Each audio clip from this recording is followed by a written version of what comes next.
Well, we're really happy that you came here today. You know that you're part of a group of 5 individuals who are participating in our genomics course, and we're here to sort of spotlight your personal stories. And you've been selected and agreed to participate with us because you have a very interesting story and background because you are adopted. So what I'd like for you to do, if you can, is just walk us through a little bit. Tell us where you're from, what your name is, where you're from, where you grew up, and when you found out that you were adopted for the first time, and sort of how that made you feel. Okay. I'm Sterling Tadlock, and I grew up in eastern North Carolina in a really small rural community, about 50 minutes southeast of Raleigh in a little town called Grantham. I was raised as an only child. My dad was a sheriff's deputy. My mom was a stay-at-home mom. We lived a rural life. We never really traveled outside of the state. And I grew up as an only child, thinking my parents were my real parents, which I still classify them as my real parents. But I didn't really think anything about it until I got a little bit older and sort of realized that I don't really look like my parents. How old were you when that happened? I was probably 11, 12. When I sort of noticed, my parents have different body shapes than me. I'm sort of tall, slender, and they're not. And I always just sort of wondered, why is that? And sort of just put it to the back of my mind. Although I did notice that my friends' parents and their siblings looked more similar than I looked to my parents. But again, I didn't really question it because I didn't really think anything of it. Did anyone else ever point that out to you? Not that I remember. I can't remember any of my friends pointing that out, that I looked a lot different than my parents. But, there was love and warmth in the family, and so that sort of was secondary. Did you know of anyone else in your family, extended or otherwise, that had been adopted, or did you have any other kinds of interactions? Did you know anyone else either in or outside of your family that had been adopted? Actually, I had a distant cousin that had been adopted by their grandparents. So it wasn't as far removed as I am from my real parents biologically. Sure. But that was really the only exposure I had. I never really understood, growing up, what adopted meant, just because sex is not talked about a lot in eastern North Carolina, and the understanding of where you come from your biological parents wasn't really ever brought up. So the concept of being adopted also wasn't ever brought up. So how old were you when you finally actually sort of figured it out, or someone talked to you about it? So it was a really interesting story. I was 14, and like most people in eastern North Carolina, was raised in the church. The church was a big facet of everyone's life. And I went to Sunday school one day. I was 14, and coincidentally it was Father's Day. And in church that day, in the Sunday school lesson, the teacher was talking about how whenever you become adopted, or whenever you become a Christian, you become adopted into God's family. And he then looked at me and he said, "So why don't you tell the class what it feels like to be adopted, Sterling?" And that sort of struck me because I had never heard that I was adopted before. Like I said, I thought that, I look a little bit different than my parents. And but then I saw pictures of me as a baby with my parents. And so, I just thought about it, and I was like, no, I can't be adopted. And I remember there was a girl, a distant cousin of mine, who said, "Sterling's not adopted, those are his real parents." And so I sort of squashed it in church, although there was this rumbling anxiety within me. And then I went to the sermon portion of church, and I sat between my grandmother, whom I refer to as Meemaw, and my mama on the other side. And I leaned over to my Meemaw, and I was like, "So am I adopted?" And she didn't look at me. She kept looking straight at the pulpit, and she's like, "You're going to have to ask your mother about that." And so then I turned to my mama and I was like, so I heard in Sunday school that I'm adopted. And she's like, well, you are. And I just sort of froze right there in the pew. And I just was in shock. I didn't really react at first. And then I just started tearing up and crying and stood up and just sort of left the church. I ran out into the kitchen and my mother and grandmother followed me in there. What was going through your mind? Why were you upset? Do you know what was making you upset about the time? It was mainly that, my concept of who my parents were and their relatedness to me was different than what I originally had thought of. Like, they weren't my biological parents. Mm-hmm. And then secondary to that, I had biological parents out there that I didn't know. Mm-hmm. And then along with that was the whole, like, me not knowing until the age of 14, like having this perception that, the mother and father that I grew up with were not my biological ones. So did you feel instantaneously more distant from them, or was this more of a... It was a mixture, in that moment, it was a mixture of shock, anxiety, sort of sadness. I also felt this guilt that my reaction would in some way make my mother and father that I grew up with, whom I refer to as my real parents, I would make them sad by being sad, which is something I think a lot of adopted children go through, and is a common theme that I've had, like, emotionally, when I sort of question, who my biological parents are. Mm-hmm. I think it's one of the sort of disadvantages, in a way, of being adopted is this notion of survivor's guilt, where there's a big disaster. This is where the term came from originally, I believe. There's a big disaster, and those that survive the disaster feel guilty because they're not the ones that had been injured or killed. And when you're adopted, you feel like I was chosen, by my parents, but there are plenty of other people who are still in the foster care system who weren't adopted. And you feel like you should be grateful, that you were adopted, and you should be thankful every day that you live, that you have a family that, raised you and supported you. And I am thankful, but, anytime I question being adopted, who my biological parents are, that's like a twinge of guilt, sort of.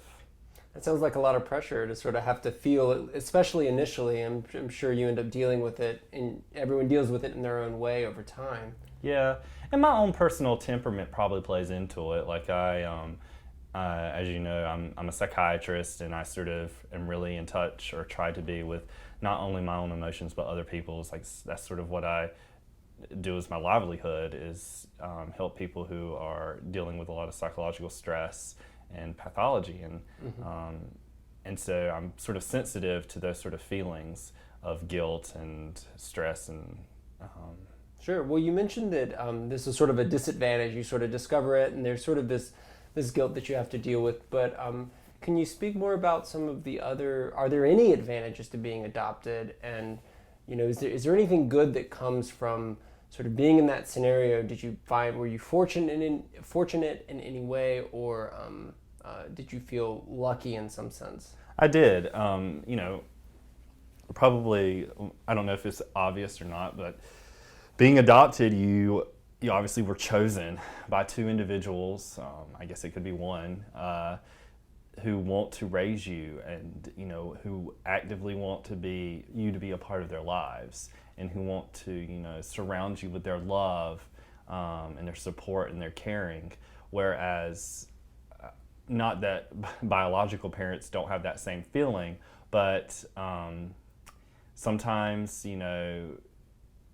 biological children just sort of happen, I would imagine, and there's not this rigorous active process, not that, there's an active, rigorous process in adopting an individual, and, and the fact that I was chosen, mm-hmm. and there's several other people who weren't, makes me thankful that I was. The obvious advantage of being able to be in a supportive, loving home. Sure. How did that make you think about your biological parents once you discovered this information? What was going through your mind about, the scenario in which you found yourself? Did you have a lot of questions? Yeah, I mean, I think there's a lot of fantasy that goes on with, who they could be. Like, are they like me? Do they act like me? Do they talk like me? What are their professions? Like, what if it's like, you know, I remember when I was a teenager, like, what if it's like some European, like, royal family who like shipped their child off to North Carolina and was reared by, some really awesome Southern parents.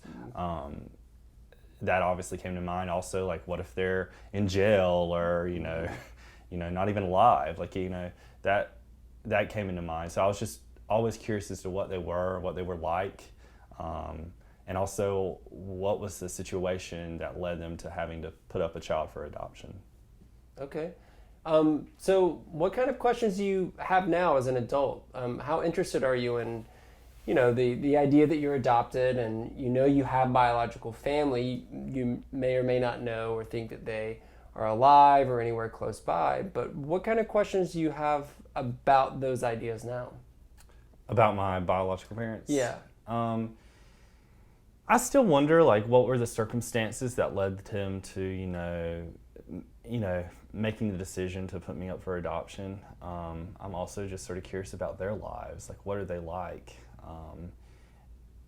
If I have any siblings or not. I mean, that's always a question of mine. If there are any health considerations, because there's a lot of health diseases, medical diseases that have a huge genetic component, and like knowing that information is important to me. And just sort of what their outlook on life is now that they have an individual that's being raised by other people. Like, do they ever think about me? Do they ever wonder how I'm doing or what I'm up to? Sure. What do you know about your actual adoption story? Do you have any information about what actually did happen? So after I found out I was adopted, I sort of dropped it for a while because I had this incredible sense of guilt that I should be thankful and I should be happy with what I have, and that I shouldn't, pursue things that may hurt my parents' feelings. So I sort of left it alone until I went to college. And when I was in college, I thought, well, I should, try to find out some information because it might be interesting to know sort of what information's out there, knowing that it's probably limited. So I contacted the Department of Social Services of Wayne County, and it took like a month or two for me to get these paper documents that basically said the file was closed, which means that my biological parents did not want to have any communication with me after putting me up for adoption. They wanted it to sort of be a closed file. But they did have some generic health information they entered in. Nothing about my biological father. My biological mother was 19. She was in community college. She really liked art. She liked swimming. She was like 5'4", had auburn hair. And it said that her great aunt had breast cancer, I believe, and someone in the family had diabetes. And how did it make you feel to find that, even that little bit of information? It just made me more curious because I know that there's so many more facets of their story and their livelihood than those just few answers, and then hair color and height. Sure. And it made me more curious about what they were like. Did you feel a connection to any of the traits you discovered about your biological mom? Well, I have auburn hair. That's sort of the closest thing. I guess I'm into art somewhat. I like music, but that's really it.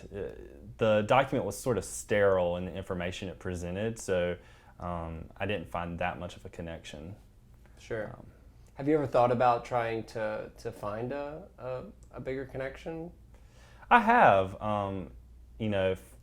The other avenues that I could pursue to find out who my biological parents are, right now, all I've known about was pursuing adoption detective agencies. I'm not really sure what the formal name of them are, but they're quite expensive, and I just haven't ever had either the time or the financial resources to pursue that. But I'm sort of open to going through that avenue later on in life. Sure. And of course, I know because you're a medical doctor, you're a psychiatrist, you're familiar with what modern technology can do as far as DNA results. And as part of participation, we've offered you an opportunity to actually submit a DNA sample and find out, if they're in the 23andMe program, if you might find any genetic relatives of yours. What are your thoughts surrounding that? You've submitted your DNA, you've submitted your sample, but you haven't seen your results yet. What are some thoughts going into that about participating in the program like that, and what you expect to see, what you expect to find, and how that might make you feel? To be honest, I haven't thought about it too much because, again, that fantasy play of, finding my biological parents, like finding the DNA that may match with mine and seeing what percentage the similarities are, and being able to contact them. I don't want to disappoint myself because I know that the highest likelihood is that there's probably going to be some distant cousin that has similar DNA to me. So I'm not really putting a whole lot of stock into it as far as finding somebody. But I am interested in seeing, the other facets of my DNA that 23andMe will sort of elucidate, such as risk for medical diseases and pharmacological sort of ability to metabolize drugs and to respond to them. I think that's a part of it, and just generic ancestry stuff. That's mainly what I'm looking forward to seeing. But again, like, anything's possible. So if something were to come up, it would shock me, and I'm sure I would have a variety of emotions. But I haven't really thought about it too much. I am going to go through and sort of see what all information's there. I'm not going to sort of block it, because if it's there, and I want to know about it. But do you think in your current state of mind, if you were to find, let's say, let's just say a cousin or more, third, second cousin, or someone even more related, do you think you are interested in possibly making a connection with that person and maybe reaching out to explore more and maybe even meet them? That's a tough one. I'm not sure. I don't know what all I would gain from contacting someone that's any more further out than grandparents or first cousins, just because, I'm worried that it would open doors to I'm actually not sure. I haven't really thought about it of trying to contact those people. I think if it were like my biological parents or siblings or grandparents, I would, but I don't know, because they may not know, because it would sort of open a doorway to possibly some drama where I say, hey, I'm an adopted individual and I'm your second cousin, and then they try to contact all their relatives to figure out who in their family has put someone up for adoption, and that person may not want their whole family to know that they had a kid and had to put them up for adoption. I don't know if I want to expose unknown individual to that kind of sordid drama. Sure.